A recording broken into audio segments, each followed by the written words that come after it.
So we are recording now. Let us start the presentation. Good morning, everyone. We are Group 3 and this is our Problem 3 presentation. To start this presentation, let's first discuss what a Problem 3 is. So a Problem 3 analysis, which is also known as situational analysis or simply problem analysis, aids the resolution of problems by mapping out the anatomy of cause and effects surrounding an issue in a manner similar to a mind map but with more structure. Using a problem tree analysis has several advantages, including the ability to break down the problem into manageable and definable chunks. This allows for clearer factor prioritization and helps to focus on objectives. There is also a better understanding of the issue and its many interconnected and sometimes contradictory causes. This is frequently the first step in determining win-win solutions. Finally, it can help determine whether more information, evidence, or resources are required to make a stronger case or construct on a convincing solution. So moving on to our group's chosen social issue, our group chose poverty. Poverty is defined as a lack of funds to meet basic needs such as food, clothing, and shelter. Poverty is much more than simply not having enough money. Poverty is defined by more than a lack of income and productive resources to ensure long-term livelihoods. Hunger and malnutrition are examples of their manifestations, as are limited access to education and other basic services, social discrimination and exclusion, and the lack of participation in decision making. Poverty disproportionately affects various social groups. According to the preliminary results of the Family Income and Expenditure Survey or FIES in 2021, the population poverty incidence defined as the proportion of Filipinos whose per capita income cannot meet their individual basic food and non-food needs were 18.1%. In 2021, approximately 3.50 million families or 13.2% were classified as poor. Moving on to the effects of poverty. The negative conditions that are associated with poverty include inadequate housing, homelessness, inadequate nutrition, food insecurity, inadequate childcare, lack of access to healthcare, unsafe neighborhoods, and under-resourced schools. The lack of education can lead to lower literacy rate. Unsafe environments leave more people vulnerable to addiction. Inadequate nutrition and food insecurity are also associated with poverty. These factors taken together have a detrimental effect on the youngsters of our nation. So there are five effects that we have. So the first one is struggle to provide daily necessity. As the number of children increases, the money they spend every day increases. They will need more food, more water, and more funds for other expenses such as education and medication. The second effect that we have is limited job opportunities. As mentioned before, people who lack a high school diploma have a limited number of jobs they can apply for. Even if they get a job, the money they make from what may not be enough to get through the day may hinder their job performance as well as their children's well-being. Three is child labor. Low-income children never obtain the proper nutrition or education. Due to the fact that they must work to support their family, their childhood is wrecked. Some of them may even have committed robberies, murders, or thefts.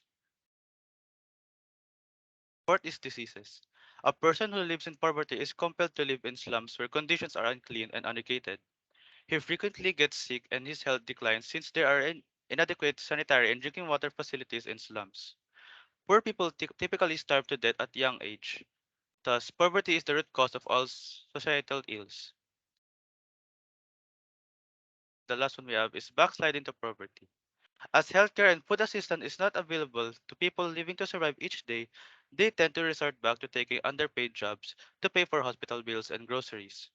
This can also result in getting overwork, which may make them prone to sickness and diseases. Now we jump onto the causes.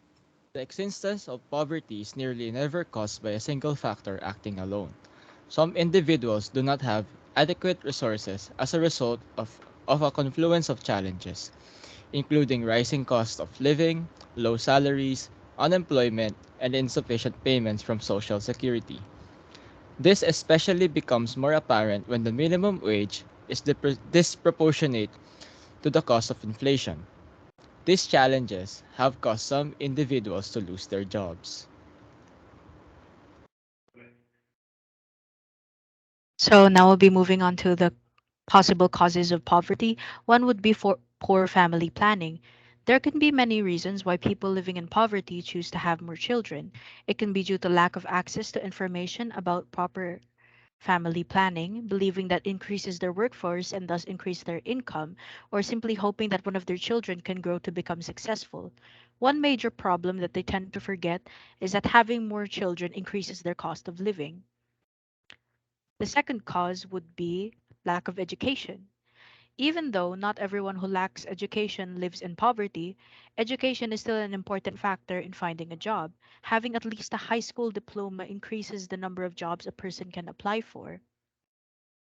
The third cause of poverty would be inequality. Economic and social inequalities, including gender, caste systems, and tribal relationships, are all many diverse kinds of inequality that exist in the world. Whatever inequality may be, it always means that a family lacks access to the resources necessary to support themselves or bring themselves out of poverty. The fourth cause would be a lack of infrastructure.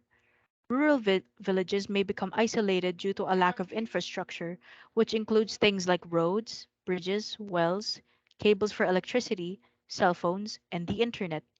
Being unable to commute to work, school, or to the market to buy and sell things is referred to as living off the grid. Accessing basic services requires longer travel times and cost money, which keeps families in poverty. Without opportunity, many people find it difficult, if not impossible, to escape extreme poverty. Isolation limits opportunity. And we go move on to our last cause, which is limited capacity of the government. Social welfare programs cannot be accessed by everyone. Not everyone can afford healthcare and access food assistance from the government, mainly because it is not widely provided to the public minority. There's nothing to stop vulnerable families from backsliding further into extreme poverty in the event of a conflict. So lastly, we move on with the final part of our presentation, the summarization. So in this summarization, we're going to answer two guided questions. Let's first start with what should be done to prevent the major problem from happening. So one of the ways someone can address poverty is by becoming an active in your local government. As much as the nations are beneficial, addressing poverty at the very root involves advocating to make basic needs more accessible. Then we have what can the group contribute to the solution? Volunteer work is a great way to get started on easing the effects of poverty.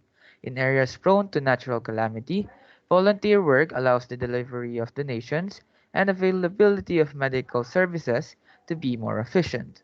In homeless shelters, they are the ones who provide activities to boost the morale or make nutritious meals.